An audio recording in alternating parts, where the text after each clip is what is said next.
کہ دل کو نہیں توڑنا چاہیے، کیونکہ رب جو ہے، خدا جو ہے، وہ دلوں میں رہتا ہے.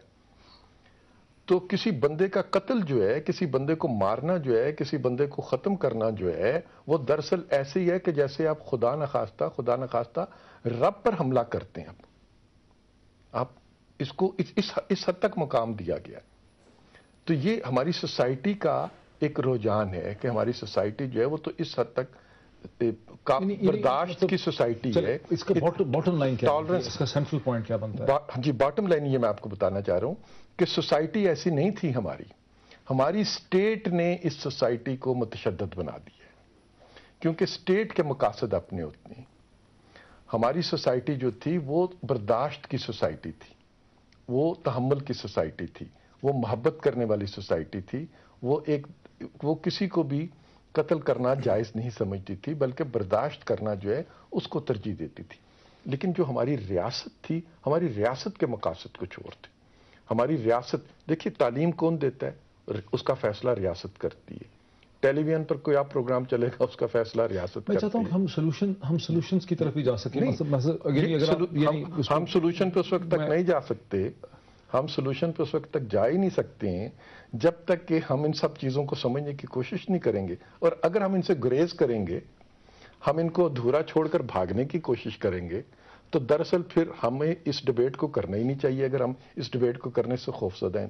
میں خوفزدہ نہیں ہوں. میں تو صرف یہ چاہ رہا ہوں کہ آپ کو پتا ہے ہماری ڈیبیٹس میں مقصدیت نہیں ہو پاتی، ہم کہیں اور نکل جاتے ہیں. نہیں، کہیں اور نہیں نکلیں، ہم کہیں نہیں اور نکلیں گے. مجھے یہ بتائیے، آج دنیا میں ایسی ریاستیں موجود ہیں جو پھول اگانا اچھا سمجھتی ہیں، وہ پھول اگاتی ہیں، ان کی ساری سوسائٹی پھول اگا رہی ہوتی ہے. وہاں تو قتل نہیں کرتے ہیں لوگ ایک دوسرے کو. ٹھیک ہے، میں تھوڑا سا اس میں ڈفرنٹ ایلیمنٹ ایڈ کر دوں. نسیم ذرا موقع دیں مجھے. فہد، میں آپ کی طرف آنا چاہتا ہوں لاہور میں. جی ڈاکٹر صاحب. فہد حسین.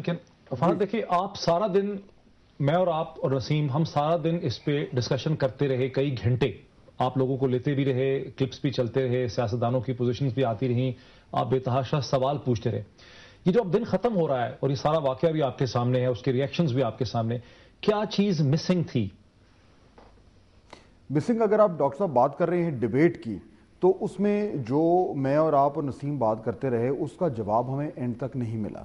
میں آپ کو ایگزامپل دوں. نارملی جب بھی کوئی ایونٹ ہوتا ہے، کوئی بڑا ایونٹ ہو میڈیا کے حوالے سے، تو اس میں ہم کوشش یہ کرتے ہیں کہ جتنے زیادہ جو لوگ ہیں، جتنے زیادہ سٹیک ہولڈرز ہیں، پولیٹیکل ایکٹرز ہیں، ان کو ہم انوالو کریں، ان کا اوپینین لیں، ان سے بات کریں. اور ڈاکٹر صاحب، ان نارمل ڈیز ہمارے پاس کبھی یہ پرابلم نہیں ہوا کہ ہمیں لوگ نہیں مل رہے. لوگ نہ صرف یہ کہ فوری طور پر کہتے ہیں کہ ہاں جی ہم بالکل بات کرنا چاہتے ہیں، وہ ایئر ٹائم چاہتے ہیں، بلکہ ہمیں فون کر کے کہا جاتا ہے کہ جی ہم سے بات کر لیں. اور پرویز رشید صاحب اس چیز کو میرے خیال ہے بیک کریں گے، کیونکہ ان کا کام یہ ہے کہ اپنا میسج جو ہے اس کو پٹ اکراس کریں.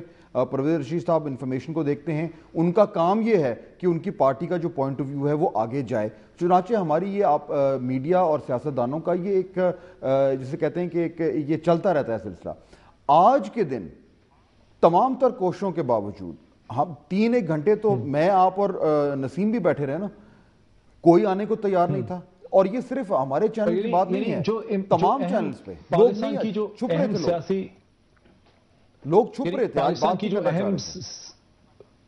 کی جو اہم سیاسی شخصیات ہیں جو ڈیفرنٹ پولیٹیکل سپیکٹرم سے لوگ تعلق رکھتے ہیں، خاص کر کے رائٹ آف دا سینٹر جو پولیٹیکل چیکر بورڈ ہے، خاص کر کے جو مذہبی جماعتوں کے رہنما ہیں، ان میں سے کوئی بھی کھل کے سامنے نہیں آیا، کسی نے بھی کھل کے کنڈیم نہیں کیا.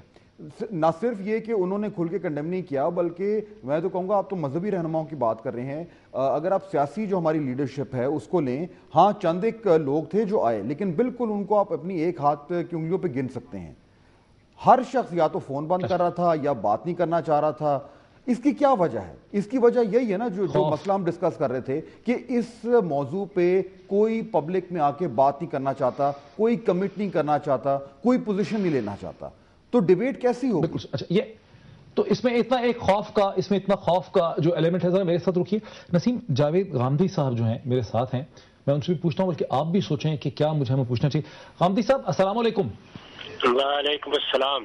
ہم سب مجھے اندازہ ہے آپ ٹریول کر رہے ہیں, آپ دبئی میں ہیں, مجھے جوائن کرنے کا بہت شکریہ. جو صورتحال اس وقت پاکستان میں ہے, گورنر پنجاب سلمان تاثیر صاحب کے قتل کے بعد سے وہ صورتحال آپ دیکھ رہے ہیں.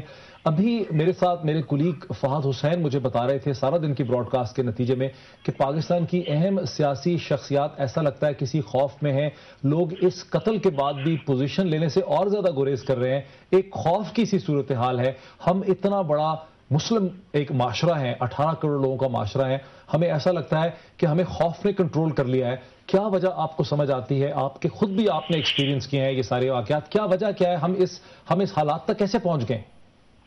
مسلمانوں کا مذہبی فکر جس طریقے سے بر صغیر میں ڈیولپ ہوا ہے, یہ اس کا لازمی نتیجہ ہے. ہمارے یہاں دین کو, دینی موضوعات کو کبھی سمجھنے سمجھانے کی چیز نہیں بنایا گیا.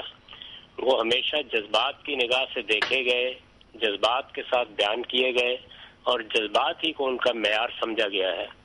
چنانچہ یہاں لوگوں کا عمومی مزاج یہی بن گیا ہے. وہ بہت بے تکلفی کے ساتھ یہ کہتے ہیں کہ مذہب تو حقیقت میں نام ہی اس چیز کا ہے کہ آپ عشق پیدا کریں, اور جب آپ عشق پیدا کرتے ہیں تو عشق کب جنون میں بدل جائے گا یہ کوئی نہیں کہہ سکتا.